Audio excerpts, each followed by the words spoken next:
los enemigos tuyos no son los de Dios. Eso es el título del mensaje. Los enemigos tuyos no son los de Dios. Muy bien. En el capítulo 7 está el discurso más largo que existe en el libro de Hechos.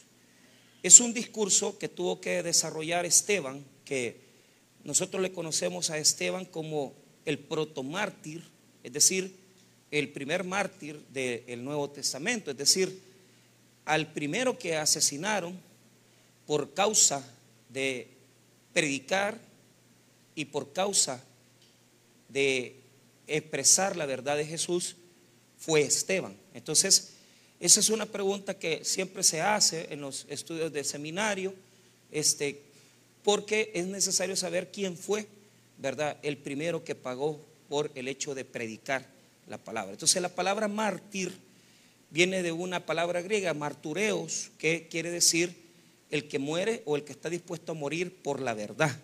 Entonces, es una implicación que una persona, aunque esté bajo presión, manifiesta la verdad sin importar ninguna connotación. Es decir, puede estar ante sus amigos, sus enemigos, pero él va a expresar siempre la verdad, aunque le cueste su propia vida. Así que con Esteban se abre la brecha de los mártires de la iglesia. Y el capítulo 7 es un capítulo importante, es grandísimo. Si usted nota, todo el capítulo 7 es un discurso del mismo Esteban. Tiene divisiones que no puedo explicar ahorita, pero por ejemplo, la primera parte se la dedica a Abraham, la segunda parte se la dedica a José, la tercera parte se la dedica a Moisés y la cuarta parte se la dedica a la cuestión de David y Salomón. ¿Por qué? Esa es una pregunta. Porque en este discurso está incorporado la teología que pertenecía al grupo de los judíos helénicos. Es decir, de los judíos helénicos es donde surge Pablo. La teología de Pablo surge de una visión distinta del judaísmo antiguo, que veía en el templo y veía en la ley instituciones fuertes que no podían modificarse. Entonces el judaísmo antiguo defendía el templo, defendía la ley, y lo que sucede es que la teología de los griegos, es decir, ¿por qué judíos helénicos? Estos judíos son los que se crearon fuera de Jerusalén. Entonces su teología con respecto al templo no es tan fuerte, no es tan cerrada. A usted le pasa que, por ejemplo, cuando vienen los hermanos lejanos, ¿verdad?, ellos pasan deseando estar en El Salvador, pasan queriendo estar aquí con nosotros, pero no tienen nuestra misma cultura. La mayoría de ellos, los hijos, ya son más americanos que salvadoreños. Entonces, aunque aprendan a hablar español, su cultura es más americana que latinoamericana. Entonces, eso les pasó a estos señores. Se criaron fuera de Jerusalén, aprendieron a hablar griego y por eso su percepción es distinta. Entonces, en todo el discurso, Esteban, fíjense bien, está en el Sanedrín, está ante un juicio y él está defendiendo la causa y les termina diciendo algo que los hizo repudiarlo en gran manera. Porque si hay algo que el judío no soportaba, es que se metieran con el templo. Pero Esteban les dijo algo que era verdadero. Si usted ve ahí, solo para este detalle, para que lo sepamos, en el capítulo 7, en el versículo 48, dice así, perdón, el 47 y 48: mas Salomón le edificó casa, si bien el Altísimo no habita en templos hechos de mano, como dice el profeta, el cielo es mi trono y la tierra el estrado de mis pies. ¿Qué casa me edificaréis?, dice el Señor, o cuál es el lugar de mi reposo. ¿No hizo mi mano todas estas cosas? Duros de cerviz e incircuncisos de corazón y de oídos. Vosotros resististeis siempre al Espíritu Santo como vuestros padres, así también vosotros. Entonces, en este discurso se rompe, diga conmigo, rompimiento. Es aquí donde realmente el cristianismo surge, porque va a moverse alrededor de una percepción. ¿Qué les está diciendo Esteban? Ustedes, judíos, idolatran el templo. de Jerusalén. Lo adoran tanto que ellos piensan que nadie puede entrar a la salvación, que nadie, solo los judíos. Los judíos pensaban que ellos, por nacer y ser raza judía y ser descendientes de Abraham, les pertenecía la salvación. Entonces, lo que Esteban está diciendo es que él no tiene problemas con el templo. El problema es que estos judíos aman, o sea, idolatran tanto el templo de Dios, que se ponen en una cerrazón donde dicen: vos no vas a entrar, vos no vas a entrar porque vos sos pagano, vos no sos judío. Entonces el judío tradicionalmente excluye de la salvación a todo aquel que no sea de su raza. Entonces lo que les dice Esteban, más cuando está al final, cuando les dice duros de cerviz, los ofende tanto. ¿Por qué? Porque Esteban les demuestra en el discurso que toda la historia de la salvación, fíjense bien, desde Abraham hasta Salomón, el pueblo de Dios siempre ha sido rebelde en contra de Dios, porque Dios no quiere habitar en el templo, porque Dios habita en toda la tierra. Y si Él quiere ser adorado por todas las naciones, Él va a recibir la gloria de todas las naciones. Entonces eso ofende a los judíos. Los ofende tanto que surge este momento. Hasta este instante, cuando capturaron a Pedro y a Juan, el Sanedrín, los pusieron ante el Sanedrín, solo los golpearon, pero no los mataron. A Esteban sí lo mataron. O sea, se ve una progresión en el libro, porque hasta este momento no los asesinaban, pero ahorita sí lo van a asesinar.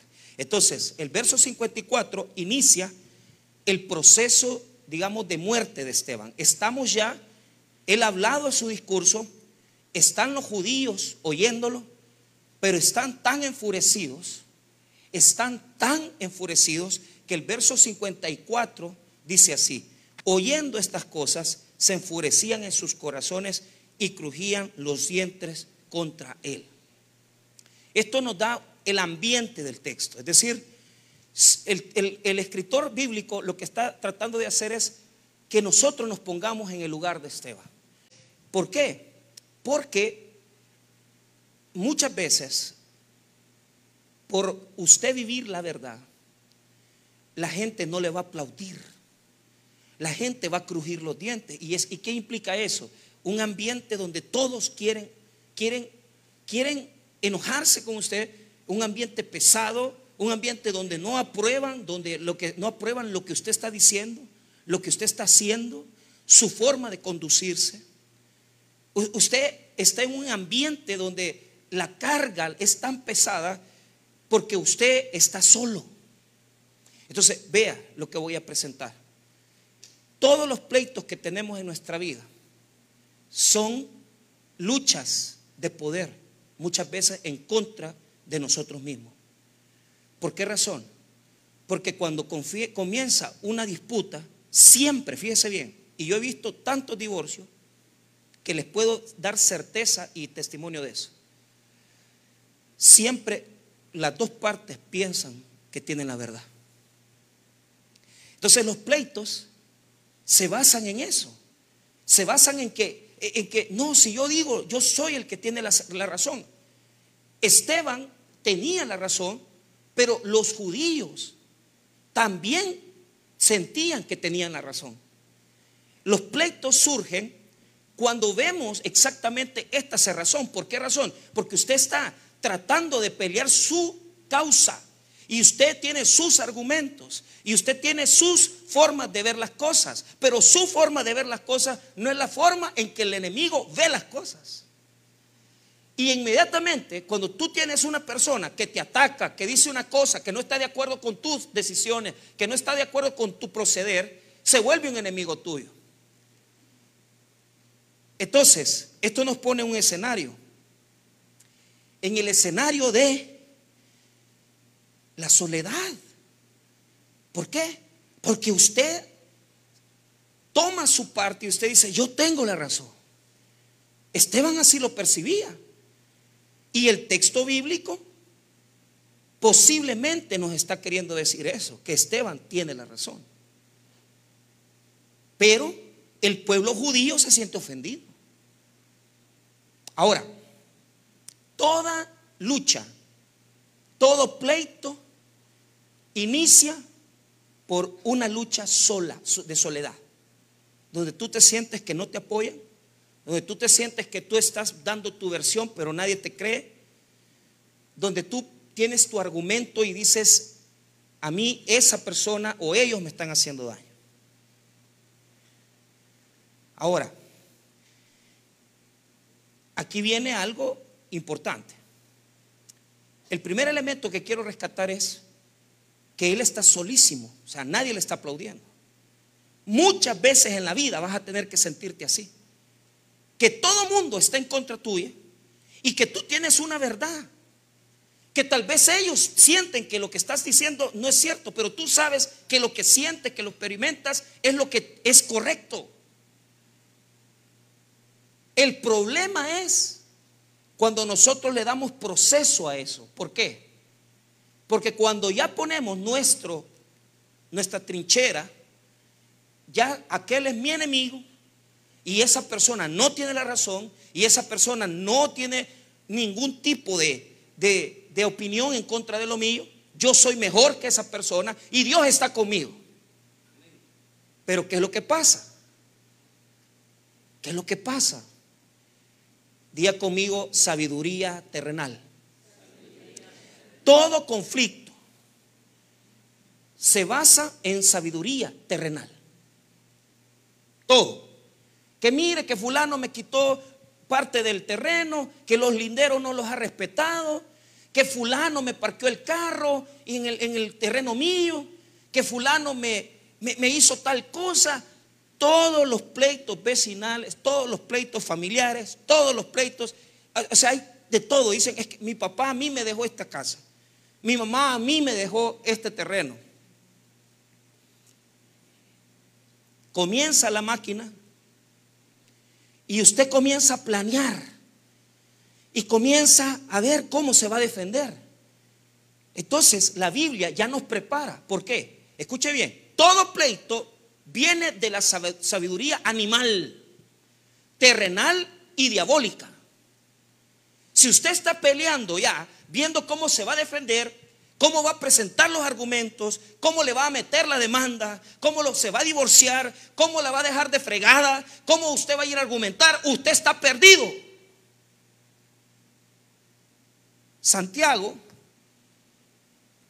nos lo explica de esta forma. Santiago capítulo número 4 dice así, solo se lo cito para que usted lo lea. Santiago 4, verso 1. ¿De dónde viene? Santiago 3:13 dice así: ¿quién es sabio y entendido entre vosotros? Muestre por la buena conducta sus obras en sabia mansedumbre. Pero si tenéis celos amargos y contención en vuestro corazón, no os jactéis, ni mintáis contra la verdad, porque esta sabiduría no es la que desciende de lo alto, sino terrenal, animal y diabólica. Porque donde hay celos y contención, ahí hay perturbación y obra perversa. Pero la sabiduría que es de lo alto es primeramente pura, después pacífica, amable, benigna, llena de misericordia y de buenos frutos, sin incertidumbre ni hipocresía. Y el fruto de justicia se siembra en paz para aquellos que hacen la paz. Ahora, procedo a leer el 4:1, solo escuche. ¿De dónde vienen las guerras y los pleitos entre vosotros? ¿No es de vuestras pasiones, las cuales combaten en vuestros mismos miembros? Codiciáis y no tenéis, matáis y ardéis de envidia, y no podéis alcanzar, combatís y lucháis, pero no tenéis lo que deseáis porque no pedís. Entonces, la sabiduría terrenal es la capacidad que tiene el hombre de planear su defensa y su desquite. Es tan baja, es tan miserable, que la sabiduría terrenal se arrastra. O sea, planear cómo desquitarme para hacerle mal al otro es prácticamente basarme solamente en un plan en donde estás tú solo, solito. Dios no te está apoyando en eso, porque Dios no va a apoyar ningún pleito. Dios no va a pelear en una batalla donde tus celos, tus envidias, tus codicias están envueltas. Entonces, si usted en esta tarde está planeando cómo le va a meter gol y cómo se va a desquitar, hay personas que son así. Dicen que perdonan, pero ¿qué es lo que pasa? Siempre ya perdonó al esposo, pero se lo sigue repitiendo, se lo sigue diciendo. Cuando se enojan, le dice: ¿te acordás lo que me hiciste? A ese le dicen perdón con cola. ¿Por qué? Porque perdonás, pero siempre le acordás lo que te hizo. Es sabiduría animal. Dios no respalda ninguna reconciliación basada en planes humanos. En planes humanos. Es decir, todo plan que surja de un pleito o de un conflicto que lleve consigo presentarte a ti como el único o la única persona que tiene la razón, no sirve. Es duro, pero es cierto. Y yo he aprendido en los pocos años que tengo de vida que hay cosas que, aunque yo me he empecinado creer que yo tengo la razón, no tengo la razón. Pero llegar a esa madurez no es fácil, porque ¿quién va a querer ver a su esposo con un amante? ¿Quién va a querer ver a su hijo mal? Peor si su hijo le está queriendo quitar algo a usted, porque hay hijos que han demandado a padres, o hay padres que han demandado a sus hijos. Pero lo que Dios quiere decir es: antes de ponerte a planear la venganza, mejor considera los siguientes elementos, que son los que voy a compartir. Si usted está conmigo siempre en Hechos 7, quiero que note lo siguiente. Tenemos a los enemigos de Esteban, 54, oyendo estas cosas, se enfurecían en sus corazones y crujían los dientes contra él. Pero ¿qué hizo Esteban? Pero Esteban, lleno del Espíritu Santo, puestos los ojos en el cielo. Fíjese bien, ¿de qué estaba lleno Esteban? ¿Usted quiere resolver sus problemas? ¿Usted quiere arreglar sus conflictos? Solo la llenura del Espíritu Santo puede hacer a un hombre y a una mujer pacífica. Mire, hay planes de venganza, hay planes de hacerle daño a alguien, hay planes de que a este no le pago porque me cae mal, a este no le doy la mano porque no lo soporto. Es que cuando usted está lleno del Espíritu Santo, usted no puede pensar de esa forma. ¿Por qué razón? Porque ellos son sus enemigos, pero usted está lleno del Espíritu. ¿Y qué es lo que quiere decir ese argumento? Escuche bien. Yo puedo pelear en contra de cualquier ambiente, yo puedo pelear en contra de cualquier conflicto, yo puedo pelear en contra de cualquier oposición, siempre y cuando tenga mis ojos en el cielo y esté lleno del Espíritu Santo. La base del perdón, de la reconciliación, es el Espíritu, que es de gozo, amor, paz, benignidad, mansedumbre. Eso es sabiduría de lo alto. No es sabiduría de lo bajo, de lo terrenal. Tiene que hacer las paces primero consigo mismo, porque muchos de nuestros pleitos son con nosotros mismos. Y se lo voy a demostrar. Hay personas que viven siguiéndole la vida a sus enemigos. Y mientras usted ve en las fotos, ve en las cosas, y ellos andan ahí bien galán, comiéndose un cóctel de conchas o haciendo cualquier cosa buena, usted en el corazón lleno de veneno, porque lo que a usted le está matando no es su enemigo, es usted mismo, que usted no tiene la madurez para entender que lo que está peleando no es él con usted, sino que es su orgullo con usted. Eso es muy profundo.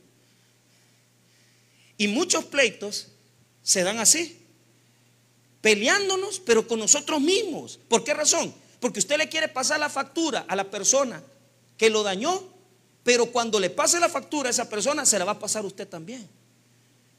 ¿Por qué razón? Porque esa persona tiene hermanos, esa persona tiene padres, esa persona tiene hijos, y usted está encasillado que él tiene que pagar o ella tiene que pagar lo que le hizo porque le quitó su pareja, lo que sea. Dios no piensa así. Él lo que ve son dos bobos que están peleando por su orgullo. Pero piense en eso. Piense cuántos pleitos de nuestro día a día, piense cuántos pleitos de nuestra semana son con nosotros mismos. Y piense usted cuántas cosas en nuestra vida las hacemos pensando solo en nuestro bienestar. Entonces hay pleitos de orgullo. Yo tengo la razón, vos tenés la razón. Hay pleitos donde lo que está negociándose no es dinero, sino que lo que usted quiere es ver sufrir a la persona. Porque hay personas que le quitan hijos a su esposo por castigarlos. No tienen ni la intención de mantenerlos. La única razón por querérselos quitar es para que pague, ¿va? Y hacerlos sufrir y separarse, porque usted sabe que si no lo deja ver a la niña o al niño, usted está teniendo la razón. Hermanos, nada de lo que usted haga de esa manera va a tener un fruto adecuado. Entonces hay pleitos de orgullo, hay pleitos donde lo que se juega es el desquite, hay pleitos donde lo que está en juego es el honor. Oh, mi dignidad. Yo soy fulano de tal y mi apellido pesa y tengo dinero para pelear. ¿Cuánta gente piensa que con dinero, con un gran juicio, se van a arreglar las cosas? ¿Cuánta gente? Todo eso no sirve. ¿Por qué? ¿Qué hace Esteban? Viendo al cielo, fíjese bien, mientras todos estaban acusándolo, él vio al cielo. ¿Y qué vio en el cielo? Vea el versículo 55. Vio la gloria de Dios. Primero vio la gloria de Dios y después y a Jesús que estaba a la diestra de Dios. Amén. No los oigo emocionados, no los oigo felices. Deberían de estar ahorita felices. ¿Por qué? Porque estamos viendo a Jesús. Solo imaginarte la muerte de este hombre que ve al cielo, ve la gloria de Dios nadie la puede ver, pero él penetra, fíjese bien, Dios le da la oportunidad de penetrar en la gloria de Dios, ¿sí? Y entrar a ver lo que hay en la gloria de Dios. ¿Y qué hay en la gloria de Dios? Está Jesús. En la gloria de Dios está Jesús en los cielos. Pero lo que quiere decir, mire, ¿a dónde estaba? A la diestra de Dios. ¿Usted sabe cuál es el lugar que recibió Jesús después de resucitar y ascender al cielo? A la diestra del Padre. Jesús en todos los textos del Nuevo Testamento aparece a la diestra del Padre. ¿Por qué? Porque Jesús es digno. Jesús se ganó ese puesto muriendo por los pecadores. Jesús logró ese puesto porque Él fue a la cruz y murió como un cordero, fue llevado al degolladero y no abrió su boca. Él murió en la cruz por usted y Dios le dio esa dignidad. ¿Sí? Ahora le voy a dar algo. Póngame en la NBI el texto. Es el único versículo en toda la Biblia, Hechos 7, verso 56. Mire lo que dice: veo el cielo abierto. Hasta ahí estamos bien, veamos. Exclamó: vamos, y al Hijo del Hombre de pie a la derecha de Dios. Es el único versículo en toda la Biblia, en el Nuevo Testamento, en donde Jesús no aparece sentado. En todos los versículos Jesús aparece sentado a la diestra de Dios. pero este es el único en el que está parado. Y la pregunta que hacen los exegetas, los teólogos, es ¿por qué parado? ¿Por qué Lucas lo pone parado de pie a la diestra de Dios? Porque cuando estás solo, porque cuando nadie te aplaude, porque aunque todo el mundo se venga en contra tuya, lo único que te tiene que importar es una cosa: allá arriba hay un juez que mira todas las cosas, que conoce tus sentimientos, que conoce tu dolor, que conoce tu tristeza. Este texto nos invita a algo.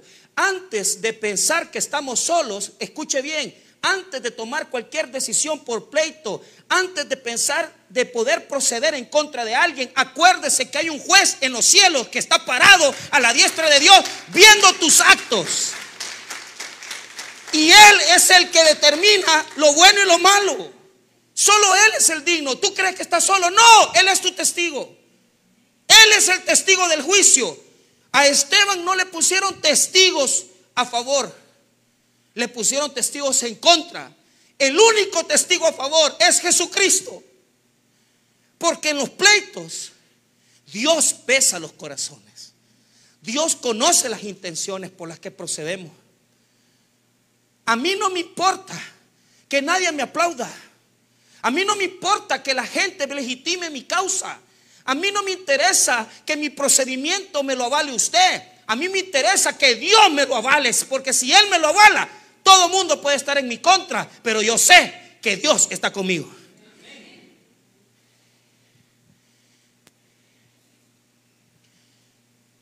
No piense que está solo.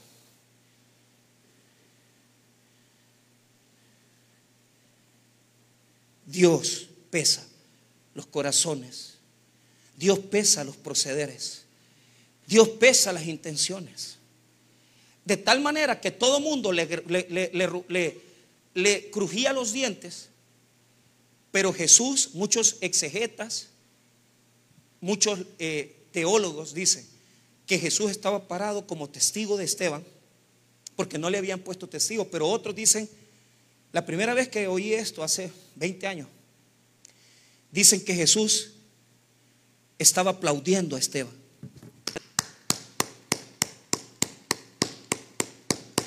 Porque muchas veces la gente te va a comer, te va a querer tragar. Pero si tú pones los ojos en el cielo, en Jesucristo,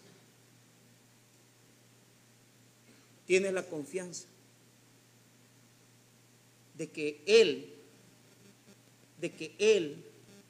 está contigo.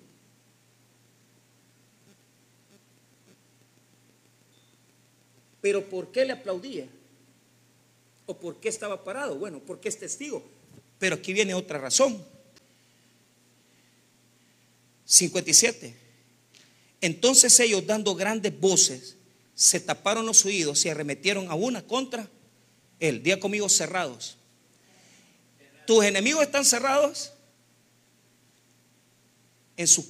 Los judíos piensan que ellos tienen la razón. Entonces dicen, cuando Esteban dice, veo los cielos abiertos y veo a Jesús a la diestra, ellos se tapan los oídos porque está blasfemando. La ofensa, la blasfemia es tan fuerte que no lo oigamos, no lo escuchemos. Pero escuche bien, mire bien el procedimiento de Esteban. Porque sin un procedimiento, la mayoría de exegetas dicen que tenían que haberlo procesado ahí, tenían que haber llevado etapas. Pero no, inmediatamente él dice eso, la turba se le abalanzó toda, lo agarraron de los pelos, lo arrastraron, mire 58, y echándole fuera de la ciudad, le apedraron, y los testigos pusieron sus ropas a los pies de un joven que se llamaba Saulo. Pero interesante los 59, y apedreaban a Esteban mientras él invocaba y decía: Señor Jesús, recibe mi espíritu. Note lo siguiente, ¿cómo estaba Esteban ahí? Lo arrastraron hasta fuera de la ciudad, porque no podía morir en la ciudad, la tenían que sacar. Lo humillaron todo, lo pisotearon todo, y cuando ya estaba fuera de la ciudad, Esteban se arrodilló y orando al Señor, orando a los cielos. Mira lo que dice el 60. Y puesto de rodillas, clamó a gran voz: Señor, no les tomes en cuenta este pecado. Y habiendo dicho esto, durmió. ¿Por qué dice eso? Porque en el Nuevo Testamento los cristianos no morimos, dormimos para una resurrección. Pero escuche bien, ¿qué ve usted ahí? La máxima expresión de un cristiano, la máxima, es orar por sus enemigos. Pero me jalaron, me arrastraron, me humillaron, me llevaron a la humillación. Esteban, en su tiempo de crisis, oró a Dios. Cuando la gente se levanta en contra, tú no tienes que ponerte a pensar: yo les voy a ganar. Lo que tú tienes que hacer es orar por ellos. Porque Jesús nos enseñó que tenemos que orar por nuestros enemigos y amar a nuestros enemigos. Eso solo el cristianismo lo puede hacer. Dijo Friedrich Nietzsche. Nietzsche dijo: es imposible, solo Jesús lo pudo hacer, orar por sus enemigos. Es que, hermano, ¿a quién le copió Esteban su estilo de muerte? Lucas dice que cuando Jesús murió, primero dijo: perdónalos porque no saben lo que hacen. Y en segundo lugar dijo: en tus manos encomiendo mi espíritu. Es que, hermanos míos, esto es algo que yo quiero enseñarles. No hay manera que usted se ponga a luchar con Dios. Su causa es de Dios. Cuando usted comienza a orar por los que le fallaron, cuando usted comienza a orar por los que lo aborrecieron, usted está viviendo en la carne a Jesús. Porque eso solo lo puede hacer quien tiene una relación con Dios. Pastor, pero me han quitado mi casa, me han quitado a mi pareja, me han quitado tanto dinero. Arrodíllate y ora a Dios. ¿Sabe por qué? Dos cosas.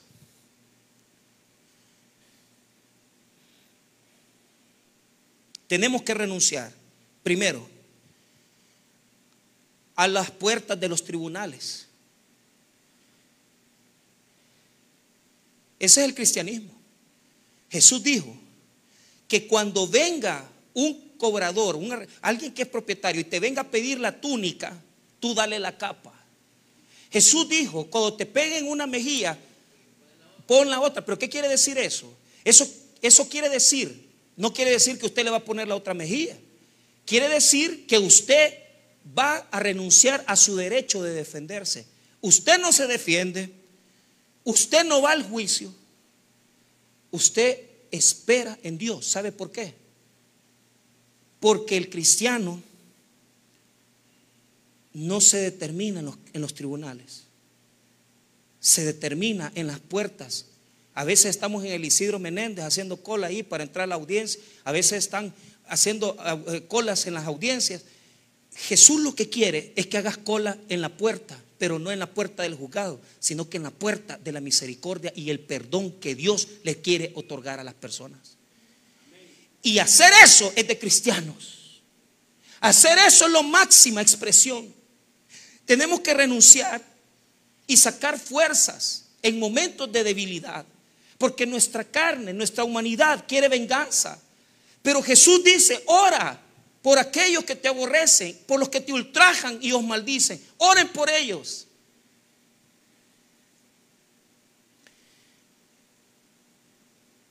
Dios juzgará tus acciones. Pero si vos te vas al pleito cara a cara, te estás yendo a la tierra. Entonces, ¿qué es lo cristiano? Dos enseñanzas. Primero, escuche. ¿Por qué dice que el cielo se abrió? Porque por el perdón que Esteban le estaba dando a los enemigos, Pablo, que era Saulo, a él le tiraron las ropas. Pablo pensaba que estaba en la verdad. Pablo pensaba que estaba él haciendo lo correcto, persiguiendo a los enemigos de los judíos. Y Esteban estaba en la verdad. Pablo consentía y decía: yo estaba en la verdad. Entonces la pregunta es: ¿con quién está Dios? Con los dos. Dios está con tu enemigo y está contigo.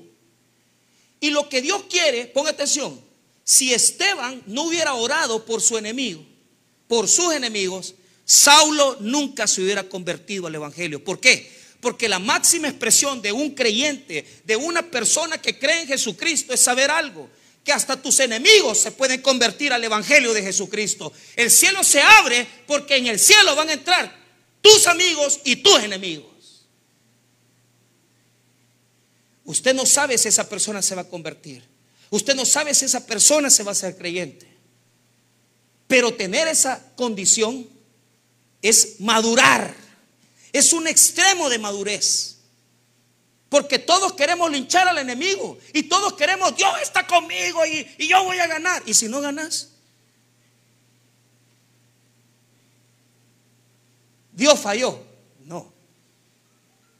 Quiere decir que Dios va a tener un propósito para tu fracaso. En un divorcio todos pierden. En un conflicto vecinal todos pierden.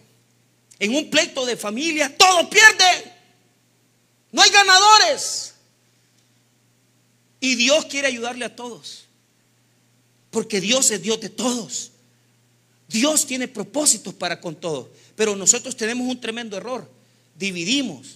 Este es bueno, este es malo. Dios no se mueve en eso. Lo único que yo tengo que preocuparme es que mis actos me los respalde Dios. Y si aún así Jesucristo me respalda mis actos y aún así me va mal, no se preocupe. Porque si hay alguien que sabe lo que usted hizo y sabe la verdad de lo que usted hizo y sabe por qué usted lo hizo, es Jesucristo. Él lo va a poner en exaltación cuando sea necesario, aunque tenga que pasar por humillación antes. Pero el que exalta es Jesús. Y los pleitos no son de ley, porque nosotros somos del talión: ojo por ojo, diente por diente. Si me quitas, yo te quito. Los pleitos son de los juicios, de los tribunales. Te quito tal cosa y te doy la otra. Te doy un resarcimiento por el daño que me hiciste.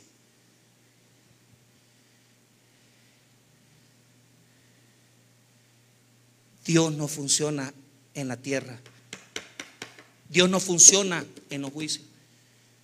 Dios funciona en el perdón, en la gracia y en ver hacia arriba, porque el que sabe cómo va a ordenar las cosas es Él, no yo. Hay que aprender a ser paciente. Hay que aprender a ser paciente. Hay que aprender a pasar y a esperar. Pero vea esto: ¿por qué este versículo es tan importante? ¿Por qué el versículo donde Esteban dice: y puesto de rodillas clamó a gran voz: Señor, no les tomes en cuenta este pecado? Y habiendo dicho esto, durmió. ¿Por qué es tan importante? Porque es lo que Jesús hizo.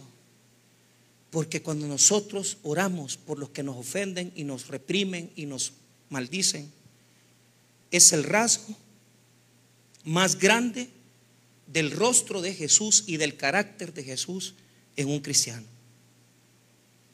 Nosotros no estamos acostumbrados. Nosotros somos de ley, de pleito y de grito. Pero nada terrenal es como lo celestial. Y termino cerrando con esto. Estas son palabras de Jesús en Mateo 5. La voy a leer. Si usted quiere acompañarme, Mateo 5, versículo 43. Mateo 5, 43.